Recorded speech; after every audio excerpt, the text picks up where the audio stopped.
looking at.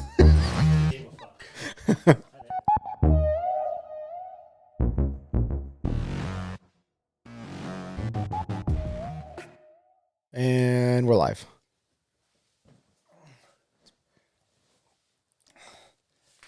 Dirty Boys back at it again. Yeah.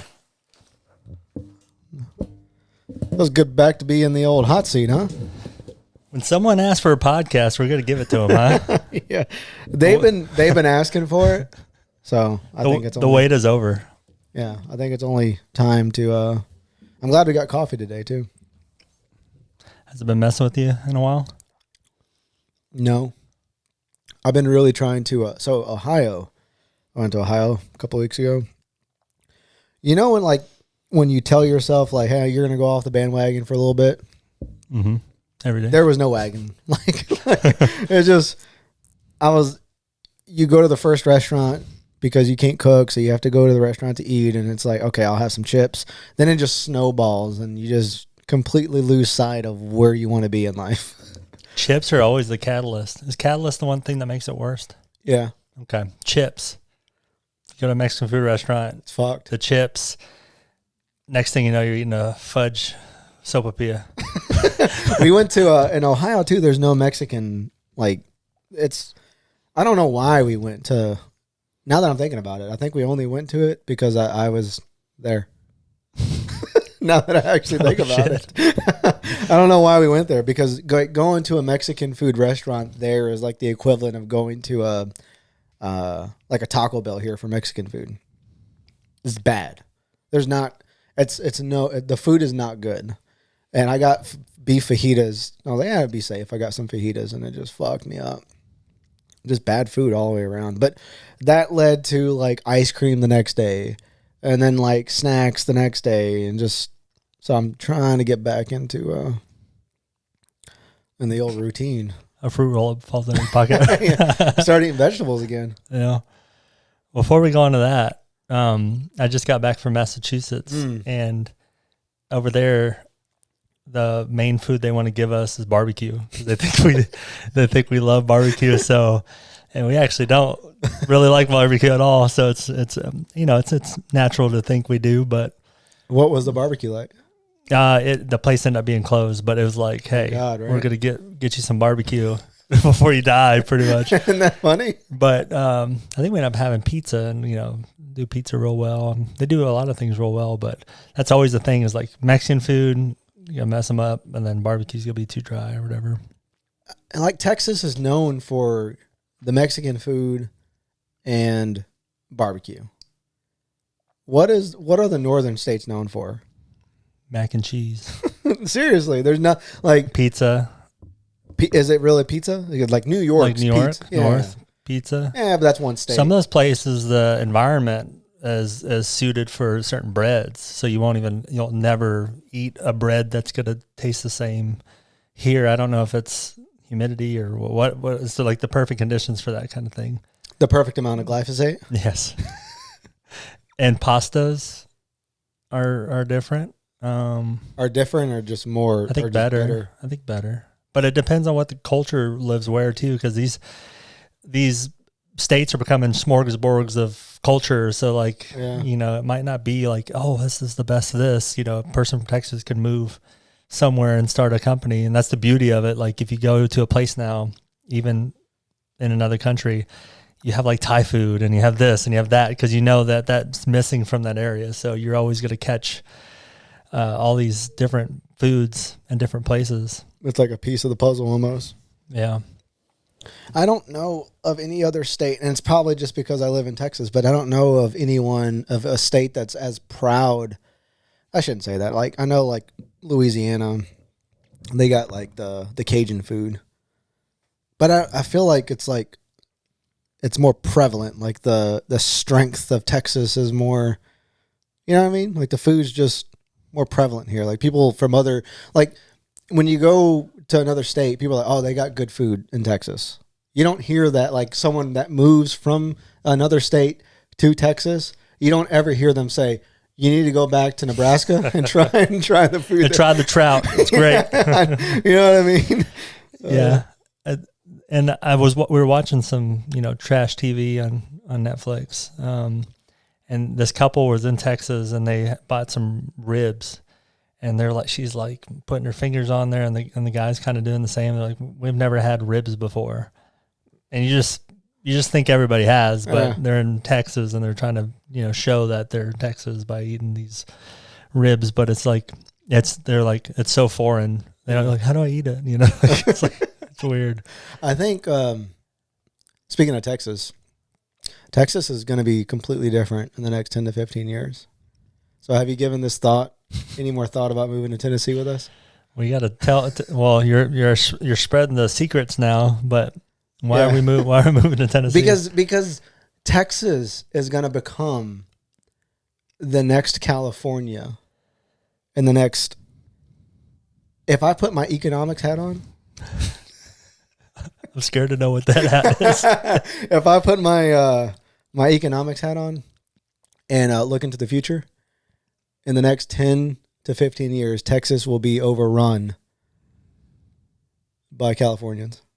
And it's going to be another California. Every person that's fleeing their state to come to this free state and to this great state, this amazing state, which I love so much, they're forever changing the footprint of it. If you even look at like where we're at right now, it reminds me of seeing Austin and Dripping Springs. It's one and the same, because when I was growing up, there was a distinct difference between Dripping Springs and Austin. You would drive from Dripping, and then there was like a 15-minute window where there was nothing. And then you get to Austin. Just, you leave Dripping Springs, nothing, Austin. Now, it's just, there's houses, there's complexes, there's businesses, there's a bunch of development between Dripping Springs and Austin, and it doesn't look, you can't tell where one starts and one begins. That's happening here. Between where you're at, Pearland area, we'll call it, and the Houston area, it's all spilling over down to the Lake Jackson area.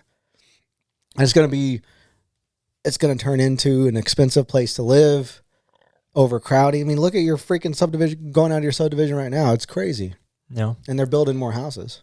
A lot of development. It's so funny to think to the political side of it.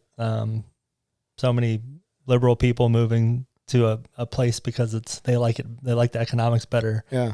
From a more of a republic state. It's kind of, it's funny because they're coming and they have to live in this culture of, Republicans and their views and this and that. But just to talk about like the housing too, we were at the airport the other day, and this guy said that he was living in Austin, like downtown Austin, happy. They, didn't plan on moving or anything. And some people from California just basically not cold called, but cold knocked on their door and offered them double the cost of how much their house is worth. And so they had some stuff they needed to work on and stuff. They're like, hey, first it was no. And then it was like, hey, we have these problems. We're not fixing none of them. And like, okay. And so they outright sold their house. They had to go get another house. I think they live in just another town on the outskirts. I can't think of it right now. But Round Rock. It's no, we're gonna go through a lot of it. Man, it's a very popular place. But Wimberley. Stop. New Braunfels. Wimberley's becoming expensive too. Yeah. But anyways, so they sold it. Now they're out, and then now with the money they got, they can't even buy back into Austin. So they have to move out basically. So they're out. But then they saw, I think it was a few months later, they fixed everything that they needed to fix, that they were going to fix. They flipped it on them and sold it for a quarter more than the already doubled amount they paid for it. So now there's just skyrocketing. So it's like you're not even putting your house on the market. You're getting people coming up asking if they can buy it. Yeah. And it's almost like a loophole.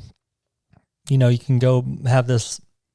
The strategy he was saying, if you want to live in like California, is that you're not expected to be able to pay for this house. You have enough credit to be able get into it, you're house broke forever with the hopes of being able to sell it for double because it just keeps going up, and to where you can make enough to where you can afford a house out there.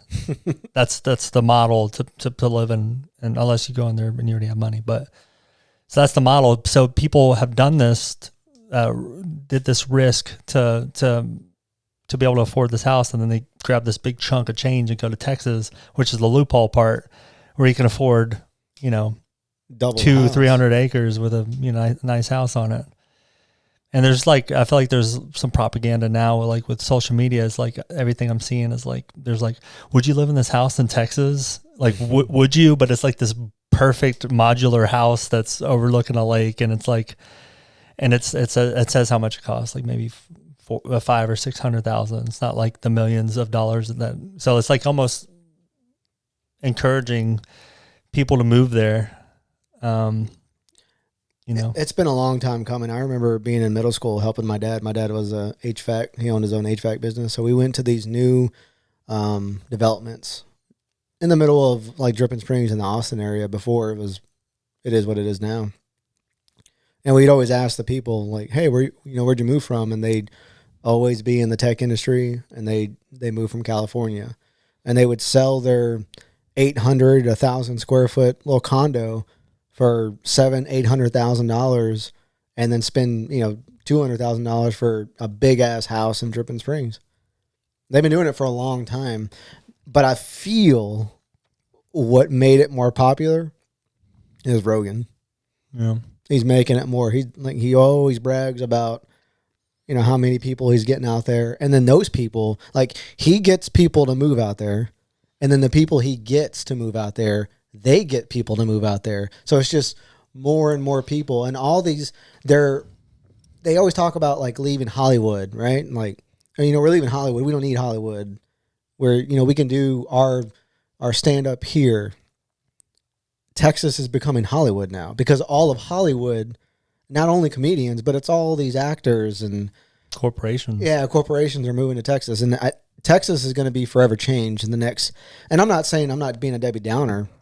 I know things have to change and things are going to grow regardless of what you try to do. But with change, with all this growth, it's going to fundamentally change the way we live and the things that we really enjoy in Texas. Yeah. So that's why Tennessee is the next best place. And it's funny how there's, it's funny how I hate using that, but the people that are angry about it are people that moved to Austin like 4 years ago. So it's like not even locals that are getting really upset about it. It's funny. You can go to Hawaii too, and people are like, too many people are moving here, but those people moved there. Yeah. How long have you been here? Like 5 years. You can ask them. Yeah. Straight up. They'll say, I've been here 10 years. Yeah. But think about the people who were originally there and really should be upset. But I mean, I feel like we're meant to mix and go to different places, and who wouldn't want to go to a better area? That's why you have people, climbing over fences, building tunnels to get from Mexico to the U.S. Yeah. Why wouldn't you do that inside of the U.S.? Go to the better places where you can get ahead, because the system's constantly making it to where you don't make as much to live the way you do. So if you can get ahead somehow, buy you some time. It makes sense. I agree. Make your money go a longer ways, Yeah. No, I agree. I think what gets forgotten in that is why they moved here. Yeah. You know what I mean? They move here for these great reasons. And then after they're in wherever they're at, a couple of years passes and they're like, oh, well, we need to do this, what we did in California. Or, where I was from, we did it this way. It's like, well, maybe your way is not the wrong, and maybe your way is not right. But what intrigued you and what persuaded you to come here is a certain lifestyle and certain policies and governmental practices, and people made it the way it is and made it more appealing for you to come here. Why do you want to necessarily completely change it? That's like the whole bumper sticker, though, right? This is Texas, and it needs to stay that way. I don't know what the exact words are, but that's the one going around. Is that we need to keep it that way or whatever. The thing that I wish I knew more about the economy and how things work like that. But it's they're coming down with this certain amount, and then the housing market's going up. Cost of living is not going to catch up anytime soon. So our houses went from whatever 400,000 to 500,000 to they're stepping up into the millions now, like average houses are now. So like, we used to make enough to buy the houses that that price range before, but now it's skyrocketed, but we're getting paid the same. They may come here and buy the houses cash, which is great, but they're going to make less here. Yeah.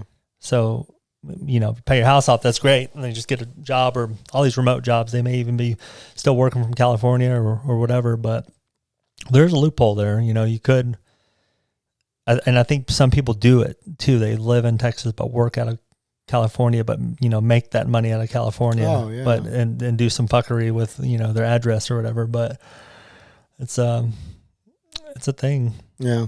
I don't know. I don't want to sound like a pessimist, and maybe I am, but it's going to be different. And I don't think it's all going to be for the better. We were looking at like how you're talking about like prices in the housing market. We were looking in Tennessee, and it was almost unbelievable at what the price difference is, and what the amount of land and the size of house that you could get compared to what we paid for our house. It was crazy. I was like, what's wrong with it? What's wrong with the house? But it hasn't caught the eye of too many people yet. It's an investment. Yeah. It's like knowing about a stock beforehand. Yeah. Buying in and know you're going to make your return. Just like the people that live in California, it's like they know that it's going to go up in price, and they know when the areas are starting to become more developed, but it's a risk. But if you have the money, you can put it up front and then make it back. It's also becoming too crowded. Where? Just in these areas. Like Austin, a lot of people always say like, oh, it's small. There's not a whole lot of people. There's a fuckload of people. Yeah. There's a lot of people.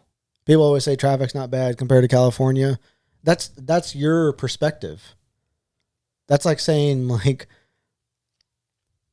that's like comparing like food scarcity in Africa to Austin. Like, yeah, it's going to be vastly different. But the city of Austin's not, it doesn't have the landscape is not built to support that many people, right? The landscape is only there's a certain amount of area within the land to support X amount of people. I don't know what that is, but it's not that where we're at right now. That's why they're building buildings up to try to add all these people. Well, they account for that, and then they have these 10, 20-year plans to like expand the highways and all, and to grow with the city. But when it grows this exponentially and it wasn't accounted for, then those projects have to come along a lot quicker, and there's not some of that stuff scheduled out. So it's like you can't shut down these major highways, especially when it's growth, because then you need people to go through. But what is that highway in Austin? I-35, 290.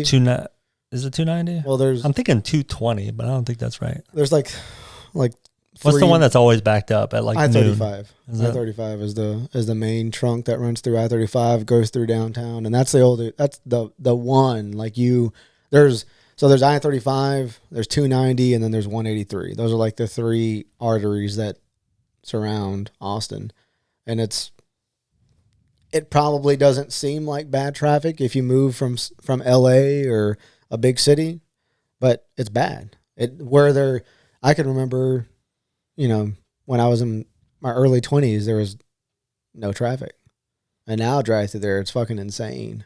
Yeah, or even 288 out here. It's like yeah, it gets bad. Yeah, just in the last like 5 years. Yeah, since I've lived in Angleton and we've been driving to Houston, insane. It's like not meant to support this many people. Yeah, and I want to think everywhere's growing, but Because I think those people leaving from California, it's being replenished. People are waiting on houses over there, and they're getting to buy in and get over there. So I don't think they're missing people now. I think people went there. Somewhere else is missing people. Yeah. Or people from the outskirts of LA are starting to move in to LA. Yeah. Same thing as this, I guess. Well, I don't know. The other benefit of Tennessee, you got the Smoky Mountains. It's cleaner air. You don't have all these chemical plants polluting the air you breathe, spraying down polyethylene dust all over your head. So you're coughing, and that cough... You're making me want to cough. That cough is the chemicals. That's the polluted air all the way around us. So you have cleaner air. They also have more restrictions on their outfalls and what goes into water. So it's basically similar to Texas when it comes to like government, very similar, but there's a lot more benefits, and it's not humid, not crazy humid. I'm gonna do what I can. My goal, my mission over the next 8 months is to convince you to move. not to save money or anything. Just to convince me. No. We need to just pack up shop, move to Tennessee. You know, you say that. More industries moving here. We're already industry packed. More tech companies, which are pretty high pollutants too.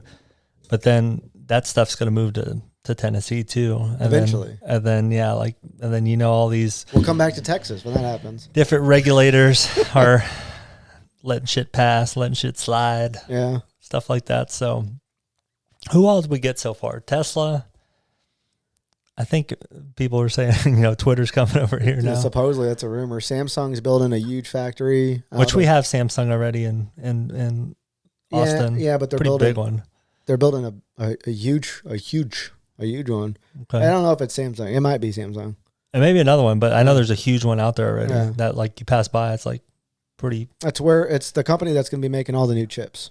Like the transistors. Yeah. Transistors. Apple's out there. I think Google's out there. TikTok's over there. Is that new? I don't know how new, but I know there's a TikTok office there.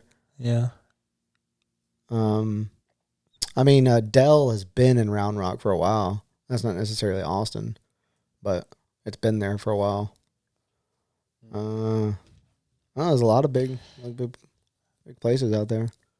You mentioned Tennessee. My cousin works as a realtor in Tennessee, and he works in Nashville. And I asked him, it's because you brought it up. I was like, man, I heard a lot of people going to be moving there here soon. He goes, it already happened. No, I'm seeing numbers already go up. Yeah.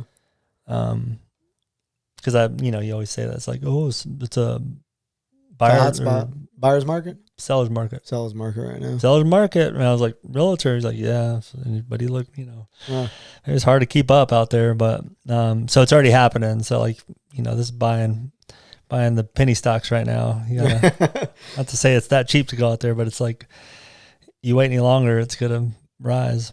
I think Nashville is pretty is popping. It's essentially the Austin. It's not like Austin, but it's the Austin of Tennessee, right? Yeah, pretty much.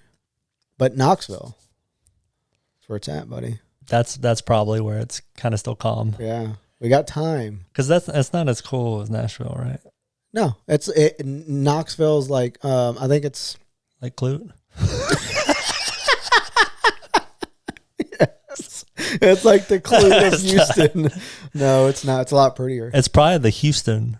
No, it's probably the Houston. No, because Nashville's the Austin. No, Knoxville's not even that. No, it's not that populated. It's not. I mean, I'm not comparing population, but I would compare Knoxville to Wimberley 15 years ago. Just say some super specific things that nobody fucking gets.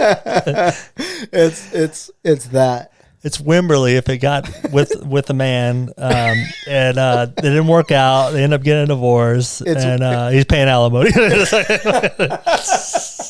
It's Wimberley 18 in 1980. That's what it is. With it's as if Woodstock never happened. It's just a dash of whatever isms we can add in there. We need to look. This is what needs to happen. We need to buy a ranch out there. Get some cattle or bison from Taylor at Realm Ranch. And then start ranching. That's what needs to happen. That's the goal. The ultimate goal. I'm putting it out there, and that's what's going to happen. So we're going to be ranchers. Yeah. In a tech world. Well, the tech is not going to last forever, Mike. It's like, don't buy into Apple stock. You know, don't. You want to buy in? At the beginning. Do you want to make a difference, or do you want to make what kind of difference do you want to make? That's what you need to ask yourself. Yeah, that's actually the best thing you could have said. How much time we got? This is 25 minutes. We got 20 minutes to our next one. Any other topics you want to tackle? I did want to ask you something, but I don't know. What were we talking about right before? And I said we need to talk about that. Oh, I'm sick of it. That's what you started? I'm sick of it. Really dragging on. I'm sick and tired. Just never getting to the point. You know what I'm sick of? I'm sick of... Here we go. And I don't want to sound misogynistic at all. Oh, no. Okay. Oh, I know what you're talking about now. I don't want to sound like a misogynist, and I don't want to sound like an old school guy, but... Sprinkle with a little jealousy. Yeah. And I'm not jealous at all. I don't want to come off as Andrew Tate. Well, we know we're going now, don't we? But we know where we're going. Know the route. As soon as when people start talking about equal rights, here we go. Okay, golly. Equal rights. We got 5 minutes. Make it quick. Fair pay and all that crap. It's fake. In the corporate world, it's fake because women can leave the corporate world and just start posting whatever. They can make a channel about a YouTube channel, an Instagram channel about whatever. It could be about cooking. It could be about tripods. It could be about battery charge, whatever. But if they post up in their underwear and just show some stomach, they get paid. And it's a little bit of jealousy, but that's a fact. Like, they don't have to have any skill or provide any useful information other than showing their stomach and ass, and then they get paid. That's it. So I guess let's add some context a little here. Nah, that's no context needed. So in a world where we're evolving into content creators, which and if you would have told me 10 years ago that you would need to start creating content, I'm like, fuck you talking about? But yeah. Now that it's turns into, everybody's gotten a passion project after COVID and, do workout videos or podcasts like we did, or going crazy rants, or start doing investigative stuff and, pulling the covers out from different things, making documentaries, short films, all this stuff. When you get involved in it and you see how slow growth is. No, like, seriously, if me and you, if I was a Latina and you were a blonde girl and we did this podcast in short shorts and we showed some titties, we'd blow up. I was trying to think of you as like a short little hot. I think if you we should do it. If you were a girl, I think you'd be pretty fucking hot. Oh, shit. I think you would. I think you would. With the beard and all? No. That's a shame. If I could picture you as a girl, I think you'd be pretty hot. That's a pretty good compliment. I'm going to have to think about that for a while. Yeah. Yeah. But yeah, there's a lot of growth in that. And it has a lot to do with the thumbnail. The thumbnail's key. The thumbnails are getting a little out of hand. Yeah, the thumbnails often don't have anything to do with the video, of the actual content within the video. It's just like a picture with boobs and downward dog. Yeah, the videos are crazy on YouTube, and then we should talk about that. Yeah, our video that got removed, our video that got flagged on YouTube. Yeah, for Dr. Ostrowski, who is like the chief medical expert, resident medical expert for Houston, but Central Texas for COVID. He's like the guy, and he was like helping Texas navigate during the COVID times. We had him on the podcast. That was a year and a half ago. Nothing in the podcast was controversial. In fact, it was everything. He mentioned everything that the Dr. Fauci was mentioning, like get your COVID vaccine, all the stuff that was being espoused on the news. Nothing controversial was mentioned on that podcast. A year and a half later, we got flagged for removal, or what's the proper term? We got violated. We earned our first strike. We earned our first violation on YouTube. Well, that's not the first. The first was Jennifer. The contract. The opposite of that. So basically, both our COVID videos got removed, but hers got removed and still is banned. Yeah, I'd probably need to try to resolve that again, but I'll just, the first one was actually kind of scientific, the doctor, that was the latest and greatest, and hers was on her experience, a thing that really happened. So it's yeah, I don't even think, maybe so, but I don't remember her saying like, don't get the vaccine. I don't remember anything like that, her saying anything like that. I remember her saying like her experience with the Houston Methodist Hospital. Yeah. It was a long podcast. And, there was probably something said in there, yeah. but I don't remember that being like the point she was making though. Yeah. But, these things develop and we're learning more and more about it, and it's subject to change, but it's like, it's what was relevant at that time, and it still can change. It's like taking something off knowing that it's going to change again. Yeah. It's like, I don't know. So, yeah, we got flagged 2 times, and our account was suspended it was going to be, well, it did. It was suspended. No, it wasn't. We got it. So I had to, write a little message on why I don't think it should be taken off. And then we got that Dr. Ostrowski removed, but no, we got it back, I thought. Yeah, we got that strike removed, got the account back, but we're banned for like 6 days, and we had to post our new podcast. And it's like, I see so much stuff, so much controversial stuff, like on there. We can get into the sex, or we can get into people saying the exact same things, misogynistic stuff, just things that go completely all over the place, and then our little video gets flagged first. It's funny. You can YouTube how to make a bomb. Yeah. Right. You can YouTube how to give girls orgasms. Yeah. You can YouTube some crazy pornography shit. You can YouTube it all. And our video that had like 16 views got removed. Yeah. You know what I mean? Like there's some shit out there. You just go to the homepage and just type in whatever you wanted, some crazy crap, people getting their heads blown off. But our podcast that featured Houston's like COVID expert was removed. Yeah. I don't understand that. I don't know. It's not obvious. I mean, it makes me wonder. I don't think it was a person that did it. It had to be done by the algorithm, or I don't know, because it does a full scan on all the words. That's why it takes so long to upload it. Like, I forget what that process is called, but it goes over all the words, and then if there's little trigger words that gets analyzed again.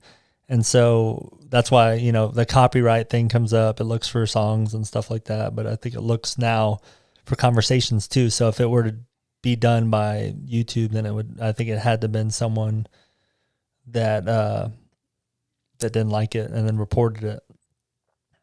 Did you see we're coming close on time. Did you see the news article that Google's now scanning Google files in your email?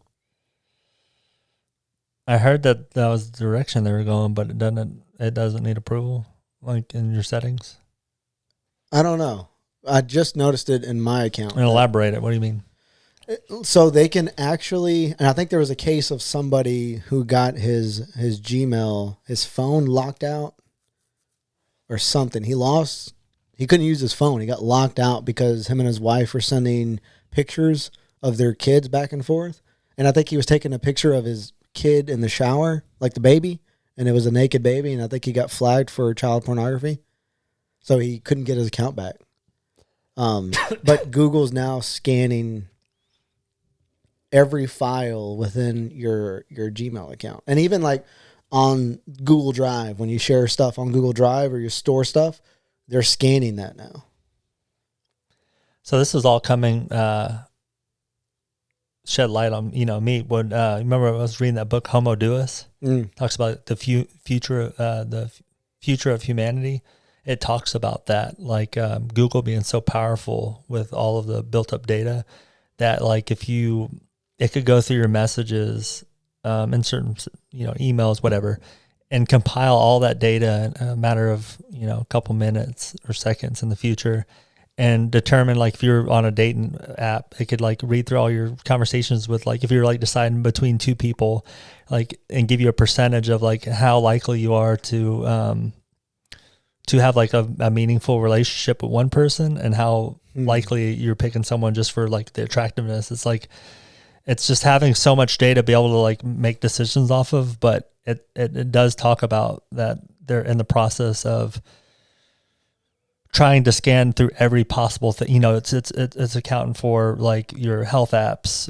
It accounts for your emails, all your back and forth messaging, and it can compile all that data and model something to where it shows like how you should make decisions for the day, or like, it's almost like the social credit score. Oh, dude, it's all going into something like that. And I think in my opinion, I think they're going at it with the approach of let's build this and have it, if we need it. And then they're going to find out that they have complete oversight on everybody. And maybe it just gets used if you, if you go against some sort of narrative or whatever, they start like kind of really, seeing who you are and what makes you tick, and they can, I don't know, sabotage you or whatever. It's very likely that can happen. But it's just like when you go into a corporation, you start trying to develop tools that can look at data so you can see where you're at and where you can improve, and it's and getting more and more transparency and building more sensory like sensors and things that just pick up on all this stuff, so you can just get all this data to see where you're at. It's the same thing. It's like a corporation. It's like, let's see what everybody's doing, what everybody's looking at, the health, if everybody's on, whatever, Garmin, Apple, Garmin, all that data I think goes together in a roundabout way. It gets shared together, and you can kind of see the general health of the public, and you could divide it into states, and you can divide it into cities, and you can see, hey, and so you can see an uptick. Maybe if you had some pollution or whatever, and you see there's an uptick in Houston, and you're like, oh, they just started that plant. You'd be like, oh, and everybody's, lung capacity is starting to, it's like you could see something like that rather than just be blindsided. So I think there's like benefits to it, but it's also like, it's not going to be used. It's going to be used as a power tool. Yeah. And whoever has the access to that can use it in malicious ways. For that? You just got to put in a form. It's real simple. I'll get you access after this. I love the quickens. All right. You want to call it, buddy? Yep. All right. Love you. Bye.